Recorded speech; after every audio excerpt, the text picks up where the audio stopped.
Depending on where you're calling from, good morning and good afternoon, everyone. Welcome to today's webinar session on e-bonding, a refresher on what it is and the benefits. Today's session is targeted to project owners and municipalities who are also referred to as obligees. My name is Sharon Clark-Kufis, and I'm the Director of Membership and Stakeholder Services at the Surety Association of Canada. I will also be the moderator for today's session.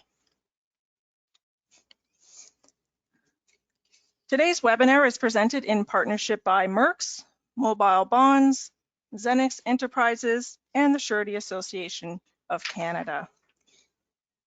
Today's webinar is being recorded and will be made available shortly after the session on the SAC website under e-bonding, and will also be sent out by email to those in attendance for your reference. Everyone on the webinar is muted except for our presenters, so if you should have any issues at all during the session, please feel free to send me a note directly through the chat, which appears in the webinar panel. We're also going to have a question and answer period at the close of today's session, so should you have any questions throughout today's presentation, I would like to direct you to submit them to the questions panel that also appears on the side, on the right-hand side in your webinar panel. It's really important that after you type in your question, that you do press send in order for us to receive it. Today's agenda is as noted on the screen and is as follows. We're going to do a really brief introduction. We're also going to provide a little bit more details about e-bonding and digital bonds, including some samples. We're going to provide an overview of the process on how e-bondings are being requested, they're submitted, and the verification. MERX is also going to provide an overview of their e-bid submission process, and then of course we'll close off today's session with the Q&A. Please allow me the opportunity to introduce you to our presenters. Steve Ness has been the president of the Surety Association of Canada since 1994. He is one of the original founders of the association and began his career in the surety industry in 1977. Steve has spoken on suretyship in both North America and Europe, including lectures for the University of Toronto and the Insurance Institute of Canada on the role of suretyship in the construction process.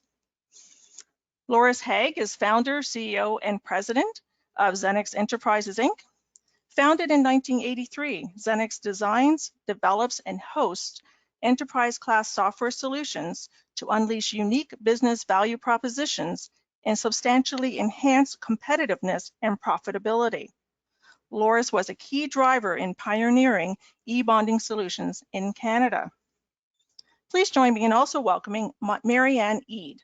She's a professional trainer and client onboarding specialist at MERX with 7 years of experience helping customers navigate website functionalities. She coordinates meetings and prepares customers for upcoming changes. As well, she creates customized training curriculums that include practical hands-on experience and one-on-one support. Isabel Moroni is the marketing communications manager at MERX, and she is a musician turned marketer, passionate about how storytelling and targeted messaging creates business-changing content.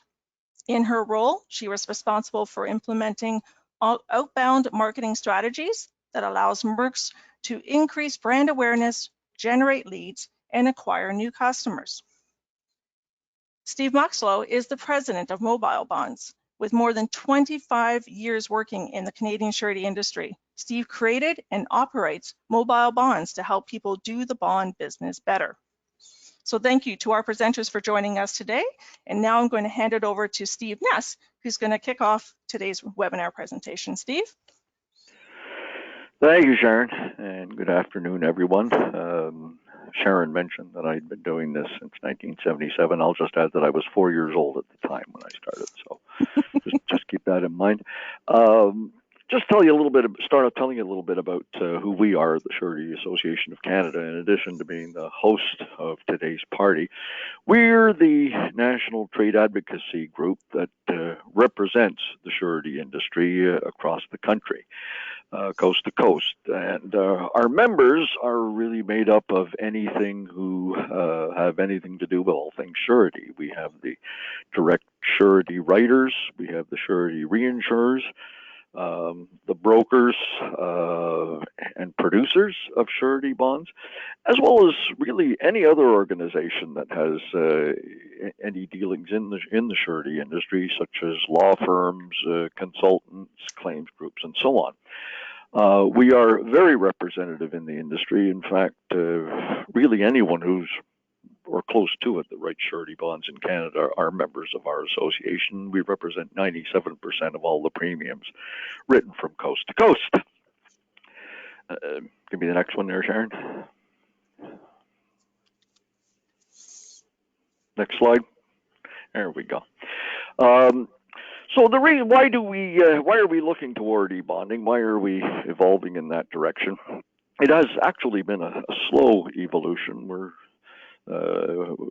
just the construction industry in general, I suppose, has been fairly late to the party, but I guess we're finally there. And some of these reasons are quite self-evident, others perhaps less so. Obviously, it will save time of manually producing and then delivering the required bonds. It decreases the likelihood of an erroneous document, in the sense that the systems are set up in such a manner as to prevent that.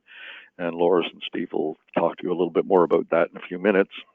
There will be cost savings. You will save on the production and delivery, and the carbon footprint or lack thereof, being green and paperless. And finally, and this may be less evident, it's easy. And for those of you who are new to the process or even the concept of e-bonding, and particularly for those of you who are on the front line and going to be doing this as part of your day-to-day activity, you're going to hear a lot about the guts of the process today from Steve and Loris. But in fact, you'll see that this is not really complicated or not really challenging. This ain't rocket science. Once you overcome an initial learning curve, and there always is an initial learning curve when you try and do something new. Once you get past that, these benefits that I talk about here are going to be very self-evident, and hopefully you'll come away with that impression today. Next one there, Sharon. So what is our role in all this at the association? Well, I guess primarily we're here to educate people like yourselves, just like what we're doing right now, hosting sessions like this, talking one-to-one with municipalities, with owners across the country about how the whole thing works and how to best go about it. We have a number of resources available, mostly through our website. We have our own position paper on the site. We have a vendor's guide that looks at organizations such as the two represented here today, Xenex and Mobile Bonds, and a guide that shows you what these systems are capable of and what they can do. Again, all of these are available on our website, and we encourage you to go there. You can see the link down there at the bottom. And finally, I guess a role that was very, very big 5 years or so ago, it's probably less so now, is that of a facilitator. Most organizations are working toward or are actually employing electronic tendering. And so there's a greater understanding now than there was then, but we can still provide some assistance in terms of getting you in touch with the right people, or as I say, in some cases, we can provide you with sample tender language to put in your tender documents to ensure you get a proper digital bond, and you're going to hear more about that in a few minutes. And I guess that's all I got to say. Thanks for coming. Welcome, and I'll hand it back to Sharon. Great, thanks, Steve. So we're actually going to pass it over to the other Steve Muxlow. Steve number two. Thanks, Sharon. Just to expand a little bit more on Steve one's comments, earlier comments, just that the industry, I guess, recognized a number of years ago that their business was going to change, and they wanted to certainly have a hand in making sure that their concerns and kind of the requirements of the product were still handled in this new technology environment. And what the industry did was put together a group of stakeholders within the bond industry, construction industry, and also the project owner group as well, to get some feedback in terms of what e-bonds will look like. And the next two slides are really just quickly kind of summarize what came out of those discussions. And and first off, the e-bond it's a little bit more than just a scanned piece of paper.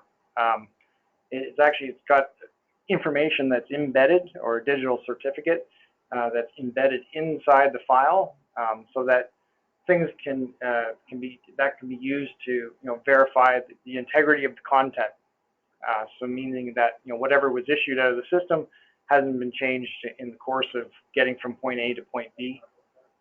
It uses digital signature technology, as well as the digital seal, and also there's an acknowledgement of intent, which kind of means to me is that the parties that were agreeing to issue the bonds, there's some sort of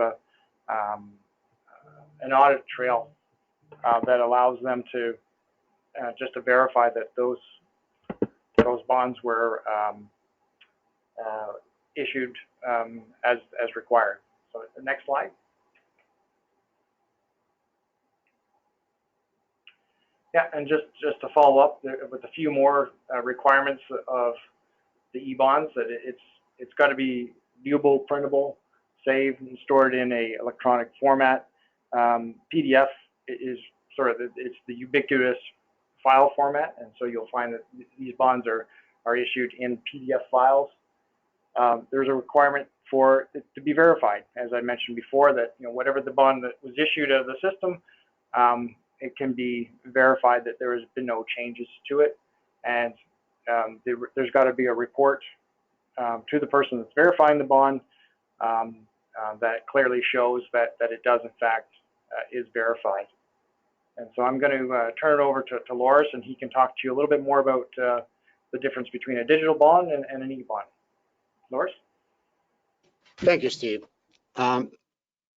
This is what a digital bond looks like. Can I have the next slide, please? Now, a lot of people use the digital versus electronic bond or electronic document interchangeable. However, there's a little bit of a really true technical or legal definition between the two. A digital document is a document basically that's created digitally, and a digital bond or a digitally signed bond, it has the ability to be verified, and it has a lot of code in it that basically makes that and makes it verifiable and secure. The proper definition for it is electronically transmitted, which means could be any document that is electronically transmitted could be defined as an electronic document. The main difference between the two of them, even though we're going to be referring to a digital bond or an electronic bond, the true definition and term for it is a digital bond. So what is the difference between the two of them? Let's go to the next slide. Now, if you look at this document, it looks very much like a bond that has been scanned, and basically the seals have been shaded and uploaded to somewhere in the form of a PDF document. This technically is not what you call a digital bond, because this kind of document very easily can be modified, altered, and there is no real true way of verifying it except for a visual examination. Somebody with a keen eye will have to go line by line and find out what the changes have been made between this one. And if you do not have a point of reference of the origin, you cannot really verify that the bond has not been altered. The second element is that what a digital bond is not, it's not a single blanket type of document that covers multiple, especially in the bid bond scenario, that covers multiple contracts and multiple opportunities. Each individual bid bond needs to be specific to a specific project. And the next one is what a digital bond is not, or a bond is not. It's a numeric value or a number that you put in and you send it into somewhere and you say, is this a true bond? And a system comes back and says, yes, it is. The reason for that is because all of these scenarios cannot meet the minimum requirements under the Commerce Act, which is the 3 I's, as known as the 3 I's. The intent, the first one is the identity of the individual that has signed the document needs to be basically verified. And the second one is the intent to sign has to be documented and proven. And the third one is to prove without a shadow of a doubt that the document has not been altered during and after the signing process. In addition to these, there are some additional requirements under the Business Act and under the surety or the surety bond as a document, because the surety bond itself is not a contractual arrangement. Technically, it is a deed. A deed means it's a chip. That means if you're unable to return that document back to the surety, they do not have the obligation to meet their obligation, and they basically say, give me the bond back and I'll be able to do whatever I promised you I'm going to do. Now let's go to the next slide. This is the way probably a scanned version would look like. Okay, let's go to the next slide, to the next. And a very wise man by the name of Steve Ness once told me, he said, you give me a picture of a bond, because a scanned bond is a picture of a bond, I'll give you a picture of money back. And I thought it was so interesting that I thought we should make a visual representation of how important it is to have a digital bond and not a scanned version of a bond. Okay, can we go to the next slide, please? This is roughly how a digital bond would look like. And if you look at the seal, is a little bit more clearly, it's a digital seal, and the signature is also a digital seal. That does not mean that's the only way it shows, but that is some kind of an indication of what the differences will be. Okay, can we go to the next slide? Now, how does this whole process work?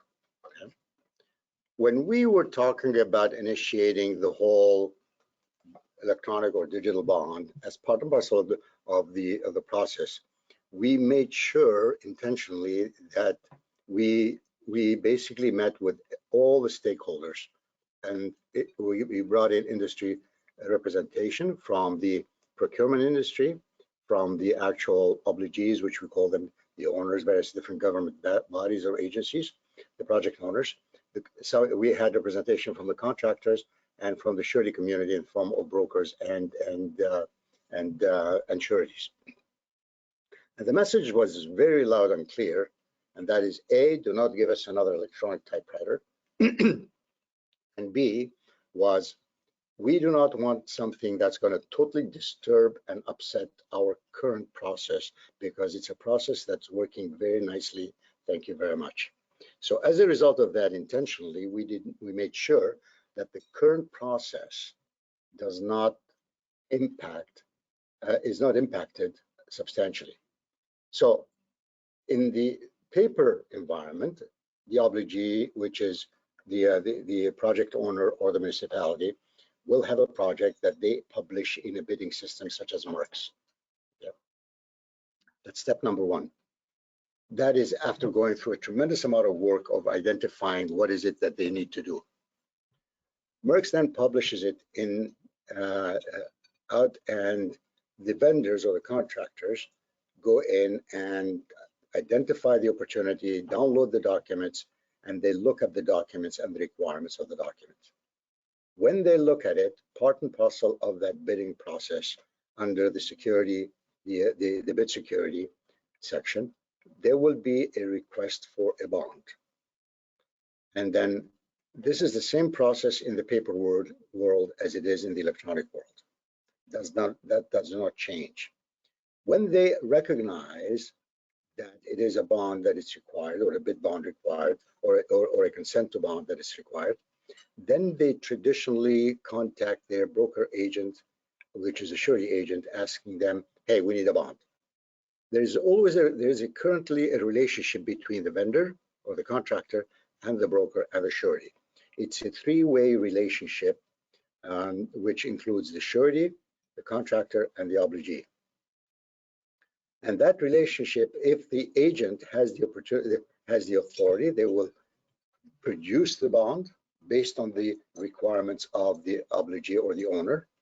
And then what they will do, if they have the authority, they will sign it and execute it and prepare it. If they don't have the authority, they go to the insurance company, which is surety itself, and get the authority from them to execute to process the document.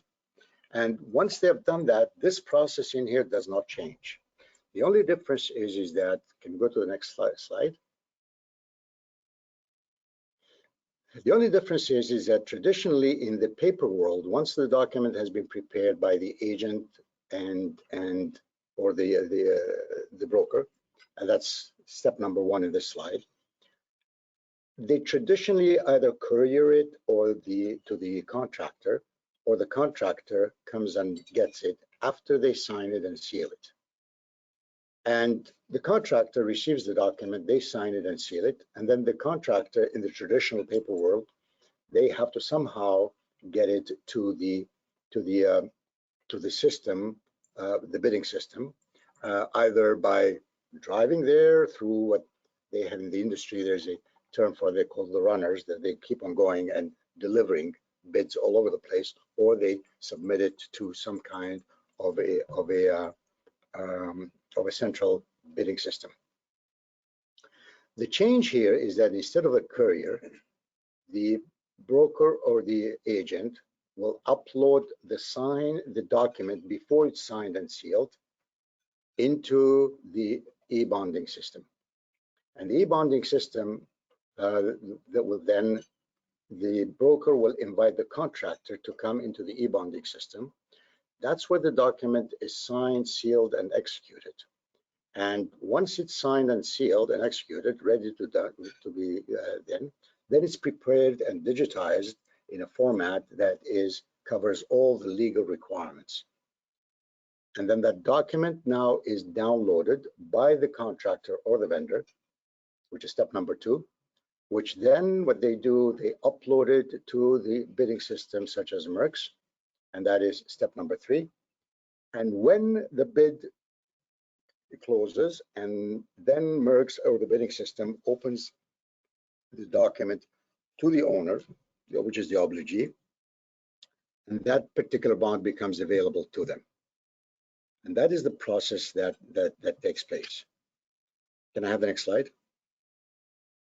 When the owner receives that particular document from the actual, at the end of the bid closing, then they can verify it electronically by clicking on the document somewhere, and that from there it will be automatically going in there and electronically verified, and a report will come back says that this document is authentic and original,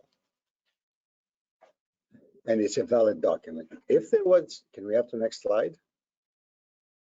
This is one verification system. Can we have the next slide? This is the report you're going to see, the kind of reports you're going to be able to see when you do the verification. And it clearly states that the document is valid or it has failed the verification. And if it has failed the verification, it will tell you, in some cases, it will give you you know that the document is not properly, or something happened in the process. Now, can we have the next slide? At this point, what I'd like to do is I'd like to turn it over back to Steve and let that Steve number 2 and let him continue to wrap up this particular portion of the. Steve, it's all yours. Great, thanks, Loris. Yeah, so I realize the majority of the audience is the public buyers, project owners, but often they'd like to know just what's involved or how long does it take for a bidder or vendor to get set up into the system. And so what we've just made a couple of points on this page just to quickly summarize it. And so if we're looking on the left column, the vendors or the contractor side of things, really the generic steps for whatever system is chosen, they just need to get set up inside the applications. They have to arrange for a digital seal. I think in both applications, they are able to source those directly from within that application. There's just a linking between the vendor contractor to their bonding partners in the system. And we've always recommend that people give themselves a little bit of time just to get themselves set up. I'm sure we've had the experience where we'll get a call first thing in the morning and saying the tender closes at 1, and I think we both will try to help them get to the finish line, but just to avoid the stress and the panic, we do suggest that they get started a little bit sooner rather than later. So if we just flip over to the right side of the column, is just the broker and the bonding agency. The e-bonds have been in use for several years now, and so all the bonding companies are set up inside the system. There's a great number of brokers that are also set up, but it's not that hard for them to get set up if they're new to e-bonding. So I'll just ask to move to the next slide. So just in terms of frequently asked questions, how long does it take to get set up? We're saying 30 minutes, but that could probably be a little bit high. Certainly in my experience, what I found is it really kind of depends on how comfortable people are using just technology generally. I've come across some customers of mine that probably can move through my applications faster than I can now. And I've got a few other people at the other extreme that computers really aren't their thing, and so it might take them a little bit longer. So if we just move to the next slide. And so it's if the vendor's broker isn't already in the system, it needs to get set up. And if they need some help, then they can certainly contact Loris or myself, and we'll help them quickly get into the system and ready to go to issue the bonds and serve their clients. And I think the last question, so kind of a simple one, but the question is getting asked a little bit more frequently, where a lot of the time has been spent certainly on the tender security and bonds, and we're getting questions now as well. Can we do performance bonds? Can we do payment bonds? And the answer is yes. And I think there's a few municipalities and school boards that have been accepting the digital performance bonds probably for a couple of years now.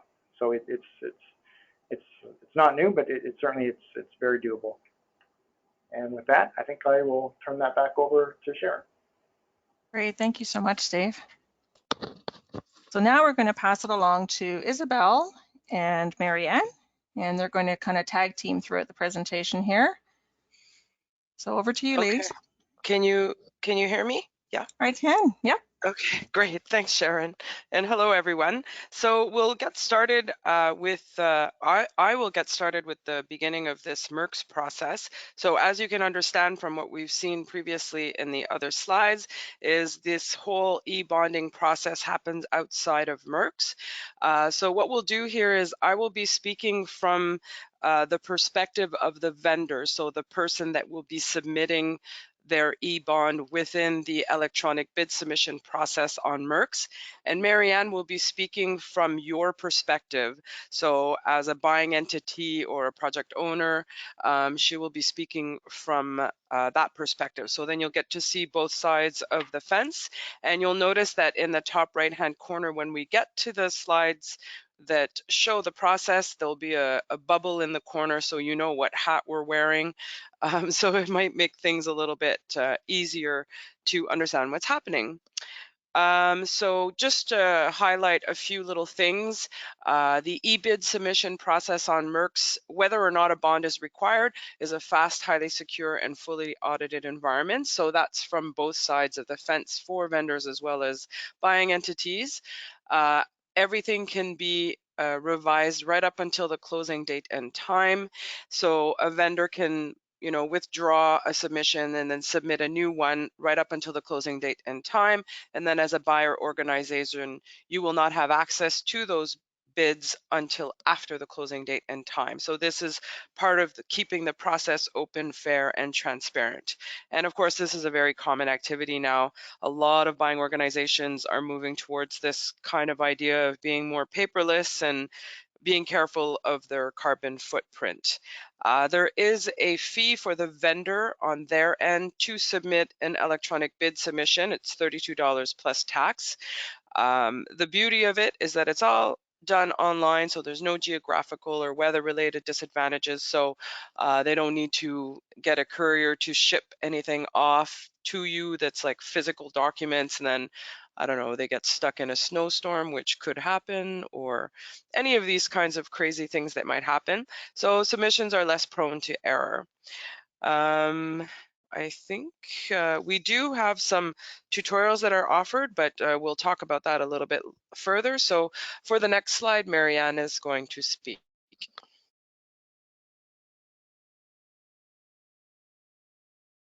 All right, perfect. And so, like Isabel was mentioning, really getting the bond itself is for the vendors. Now, when it comes to the project owners, municipalities, or obligees, when they're using the MERX system, what's really important is to allow the transmission of this document. And so we're really just opening up a channel so that we can then receive this digital bond. First things first, within the MERX system, the buying organizations, so the ones creating this this tender, requesting this this submission, they need to have the configuration for e-bonding enabled. So this is first and foremost. The functionality does not exist within the front end until it is enabled to the back side of the account system. And so this can be done by simply sending an email to service@merx.com and then just inquiring as to how to turn this functionality on within the account. Once the functionality is available within the user's account, the buyer account, what will then happen is the creation of an actual tender. Within MERX, we call this the creation of a new solicitation. And this is done by users that have the proper roles and privileges.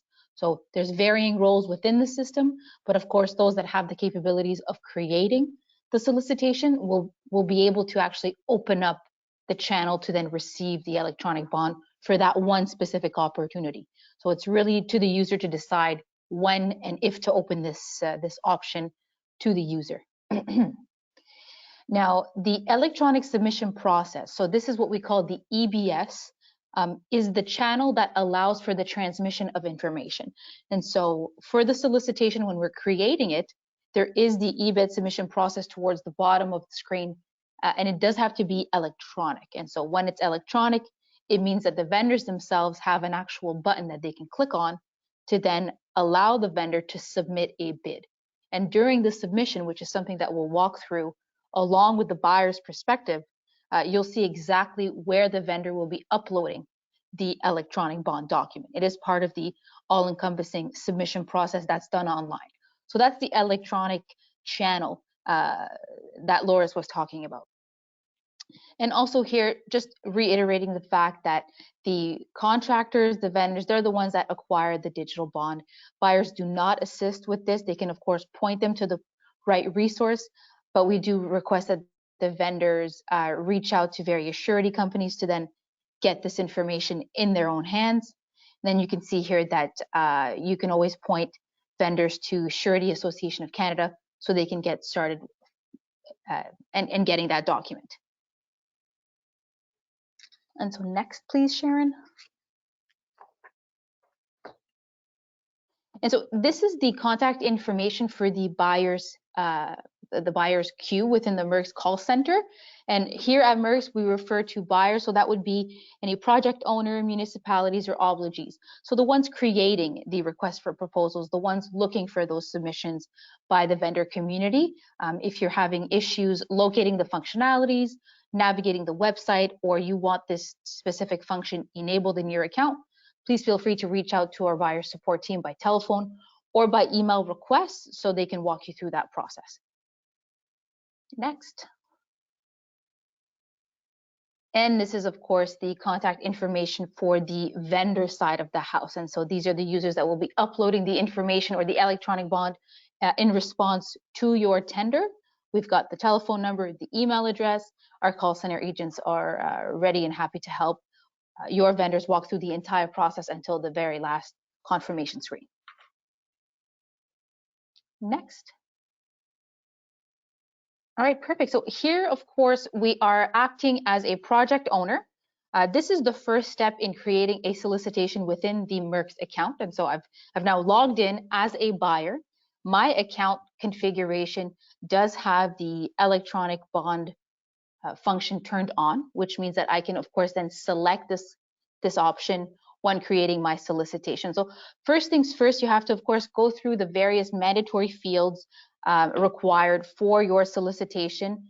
Go through those fields, make sure that you've established the proper information, because this is what will be seen by the vendor community when they're responding to your actual solicitation.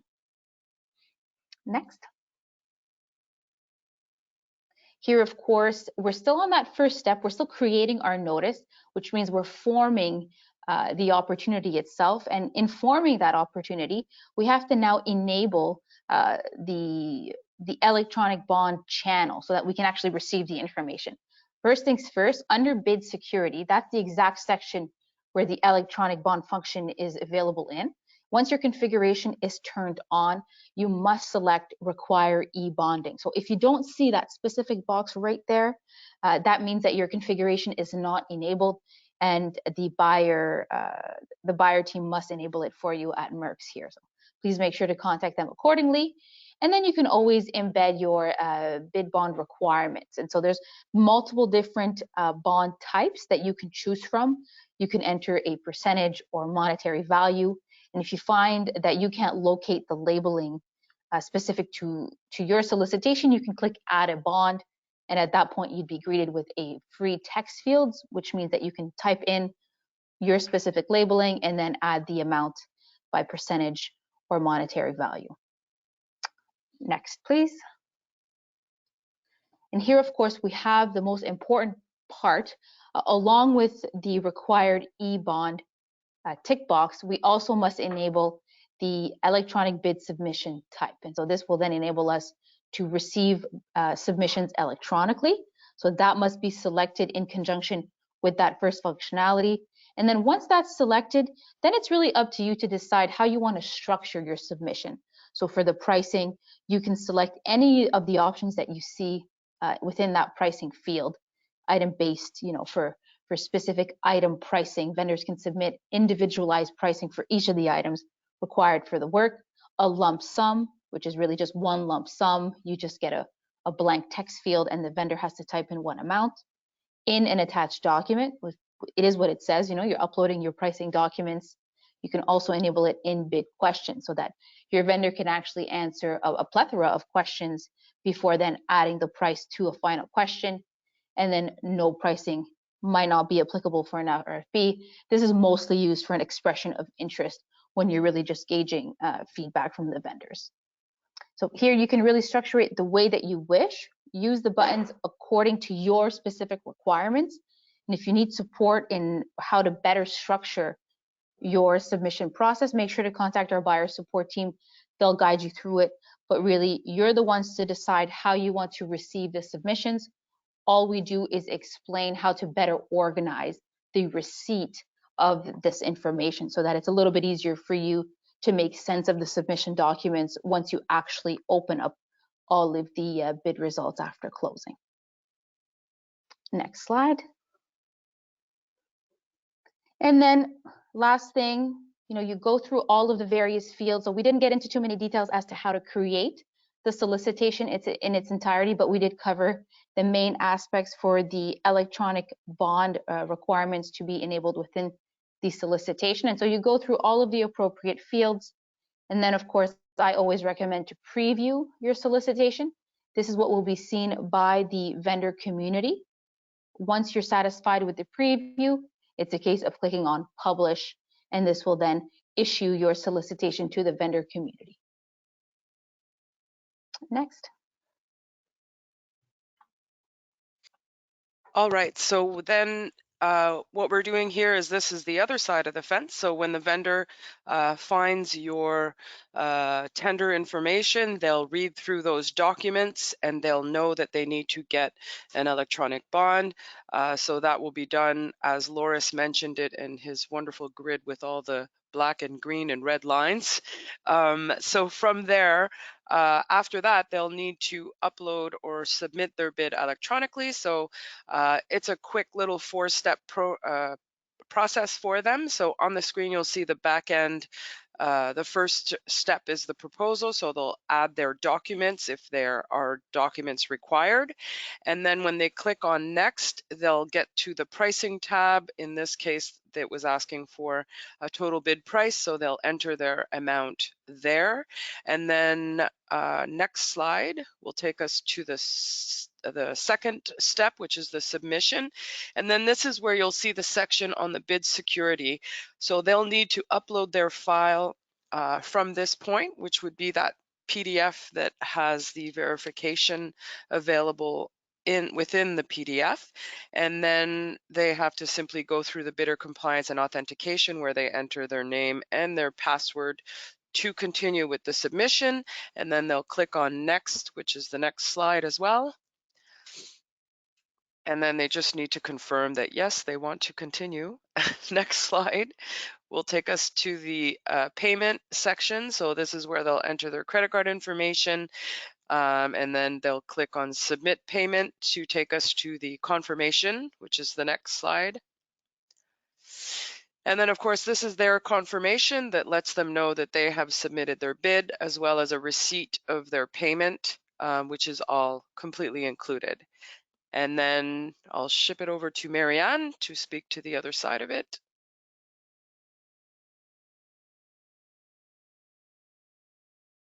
Next slide, please, Sharon.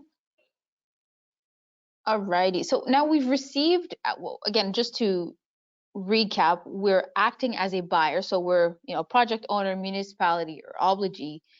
We've received email communication from the MERX system that our solicitation has closed. So we will notify you once it's closed. So there's no need to set up reminders within your Outlook. Just wait for the MERX notifications. And then at that point, it's your indication that you can now access the bid results for the solicitation. So make sure to locate the solicitation in question. You click on the title, and then you navigate towards the bid results tab by simply clicking on bid results. Here, of course, you'll be greeted with the results. This one was structured with a specific lump sum and in attached documents with the ability to accept electronic bonds. And so that's why we can see a bid amount. But if this was in attached documents, that of course would be restricted to in an attached document. So really it's all about how you structure your solicitation, which then gives you various outputs of information. Let's click on next. And here, of course, when we're under the bid results, in order to download the actual bid submission documents, which is where your electronic bond document will be located, you must remain under the bid results tab of this closed solicitation. And once you're under the bid results tab, you click on your actions gear, which is on the upper right-hand corner of all solicitations.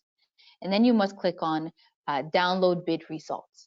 And so when you download the bid results, you're then greeted with a folder. And so a zip folder, which will contain all of the vendors' submissions, and they're classified by vendors. And so you'll see how we've organized that within the MERX system so that it's clear what you're accessing and which organization has then submitted that information. Click on next.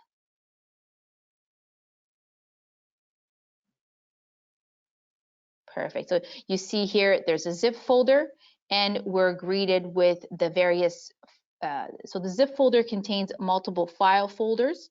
All of the vendors are classified within each of the vendors, or the folders, sorry. And then it's a case of clicking on the specific vendor name. Once you click on the vendor name, this is what you'll actually see.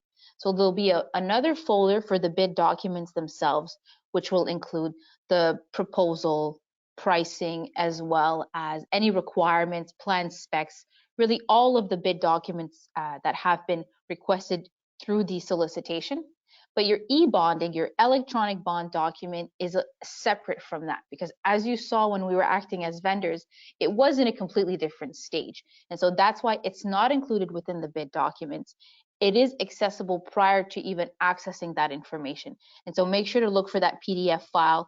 It would be one of the first documents available after clicking on the vendor's name. So here we have Smith & Co. We've clicked on their file. Their bid documents are at the top, and their electronic bond is right below. And once we click on the actual bid e-bonding electronic document, we're then greeted with this specific page here. So if you want to click on next, Sharon. Of course, the document is composed of 2 pages. It might be longer depending on how they've received it, but towards the end of the document, it would contain the verifiable bond link. And when you click on this specific box, it would then bring you to the surety company's website for you to then verify as an obligee if this is an acceptable or if it's a rejected bond. And so you would receive that status after clicking on that specific box titled "Click here to verify bond." Next. That basically, thanks, Marianne. That basically completes the MERX side of the story. This is simply a resources page that we do have, which is found at merx.com/events. Currently, we do have webinars that are highlighted in the orange box. These are for vendors only, but we do have tutorials that are available when you're a buying organization or you have the role or the privilege of a buying entity. Once you're logged into your account, you will have access to the buyer-facing tutorials. However, we don't have any tutorials currently for e-bonds, but we might be referencing this particular webinar because it was very complete and shows the whole process from one end to the other. So that basically covers everything for the MERX side of things. I think the next slide is our how to contact us, maybe. Actually, no, we're going to do the Q&A next, and then we'll wrap it up with the contact. Thank you so much, Isabel and Marianne. That was very informative. Lots of great screenshots there, so that the visuals were definitely there. So we're going to do some Q&A. I do have a couple of questions, and do want to remind everybody that you can post your questions to the questions panel that's appearing on your right-hand side there. So we've got a question here, and this I'm going to just direct it to any of our panelists today, so you can unmute yourself at any point in time. So Holly has asked the question, can e-bonds be sent directly to owners if they are not using e-bidding? The answer is yes. Okay, that was great. And then we've got Jennifer, who's asked the question, she's curious how vendors are responding in Western Canada, BC specifically. They have an electronic bidding system and would like to implement digital bonds.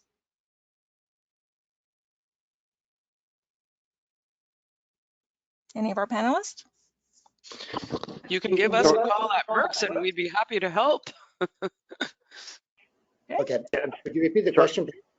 Yeah, for sure. So Jennifer's asking the question about vendors, how vendors are responding in Western Canada, specifically in BC, Yes. So they have an electronic bidding system and would like to implement digital bonds. So my assumption is Jennifer's looking to see if they can do final bonds, if I'm correct, if that's the question, Jennifer, if you just can kind of verify further in the questions panel. Okay. Well, I can respond to that. The answer is, if they are considering doing that, I suggest you first contact the Surety Association and try to understand what the process is and their experience, or you contact one of the vendors in here and explain to them what you need to do. However, the biggest challenge you're going to have is not us. The biggest challenge you're going to have is your internal process, because our process is relatively very simple. Yeah, so Jennifer is confirming the fact that she's looking to do final bonds. So we know, Okay. so that is available. And I know Steve Muxlow, you mentioned that previously in one of the questions that you had in the presentation. That's right. So Yeah. It's growing slowly in popularity. That's for sure. Right. So Jennifer, basically there'll be some contact information on the next slide once we're completed the Q&A. Feel free to reach out to either Xenex or Mobile Bonds, and they can definitely speak to you further with regards to that. We have a question here from Holly. So if using another electronic platform, i.e. Bonfire. So I'm not sure what Holly's question is, but I guess maybe. Yeah, I think because the bonds that get produced out of either system are PDFs, it's ubiquitous, so they can be uploaded into Bonfire. Okay, great. And I don't have any other questions in the panel right now, so I'm just going to hang for a couple of seconds to see if any of the attendees today have any additional questions that they would like to ask.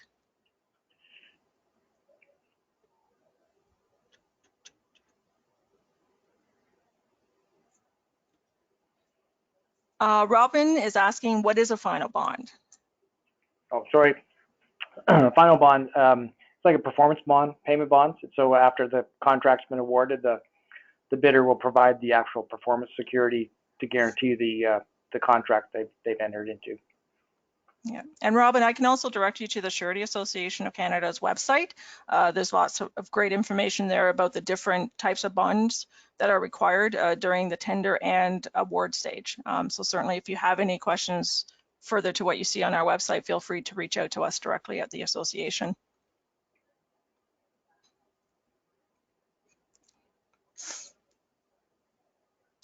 Holly's asking the question, if e-bonds are provided with a click here, can we rest assured that this is a safe click here? The answer for that is yes, because the whole thing is encrypted back and forth, and it is definitely going to an encrypted site. All of our information is encrypted. We have to follow the guidelines of the encryption is both at rest, in transit, and at process. Right. Now, you need to make sure that you're going to the right site, though, because if the document has been doctored, it's not going to verify. Right. Okay. Any other questions from our attendees? I'm just going to keep the questions panel open for another moment. Linda's asking the question, is there any legal precedence regarding the acceptance of scanned bonds versus digital bonds? I'm not a lawyer, but I don't think so. I can comment. Currently, there are no legal precedents. What we advise owners and anyone else, if you're contemplating using those scanned picture images, like Loris was saying, if you make a claim with a picture of a bond, we'll give you a picture of some money. It's not quite that simple. I mean, if you do use a picture of a digital bond, you're taking your chances. And even though there is no precedent, and as far as we know, there have been no challenges, nothing really is ever a problem until it is challenged. So we advise owners that, you know, why be mostly sure that you're not going to have a problem when with the same amount of effort, same amount of cost, you can be 100% sure. Just get a digital bond and you're covered. The main primary difference between the scanned and the digital is what we hear from the actual bidders. It takes them a little bit longer to process the scanned ones versus the electronic ones, and it causes some issues, especially if do not have a very good scanner, they don't have some technically savvy people. And what they have to do, they have to print it, sign it, seal it, then after they print it, they need to go back and scan it again, and then they have to basically upload it again. All that additional work is the issue, more than anything else. The legal component, yes, as Steve mentioned, I concur on that. But the main objection that we hear ourselves is from the actual bidders, that they say, why doesn't everybody do this process? We hear that a lot, meaning the electronic or the digital bond. All right, great. Okay, next question is from Robin. She's asking, where is the information stored? So I guess the question is, where is the digital bond stored? The original digital bond is stored with you. We keep a copy just for references for 3 years. After that, we don't really need the document. We can verify the document without the original. The only reason we keep it, just in case there's need for a verification of a comparison purposes. Okay. And where is it stored?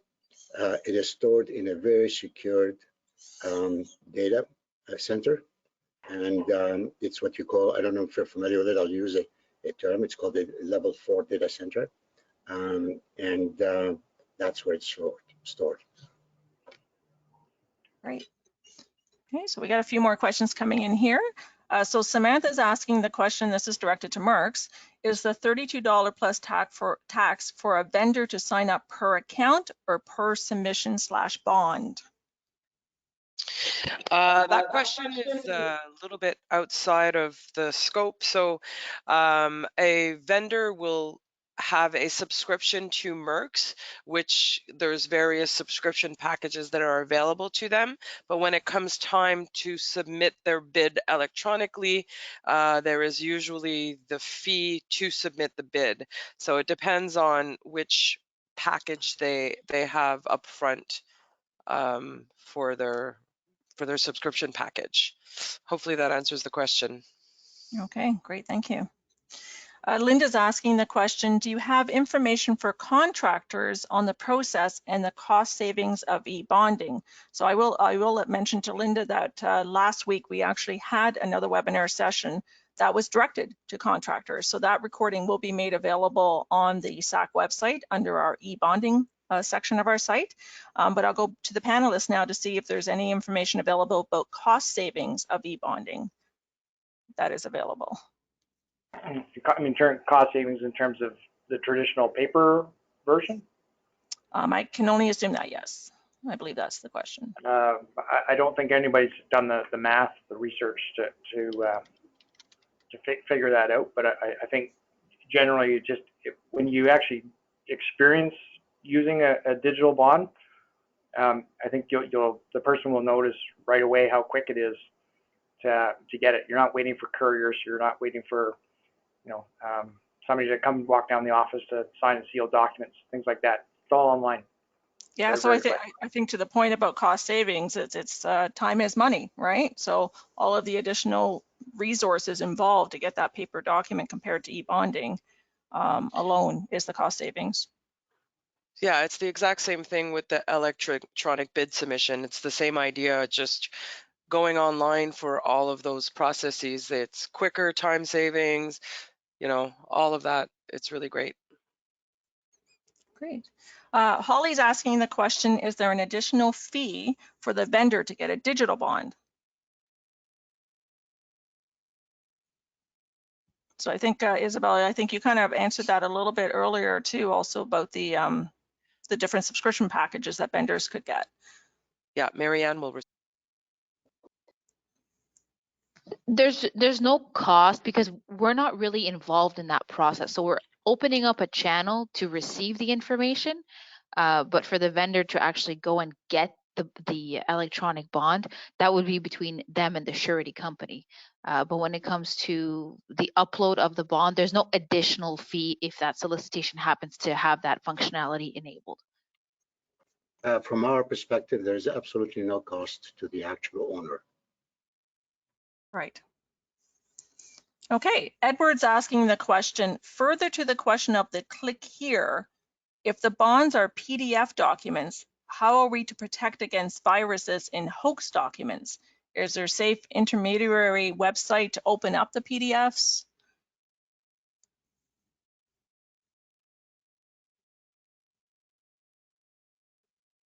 Any of our panelists have an answer to that? That's outside of the MERX world. Okay.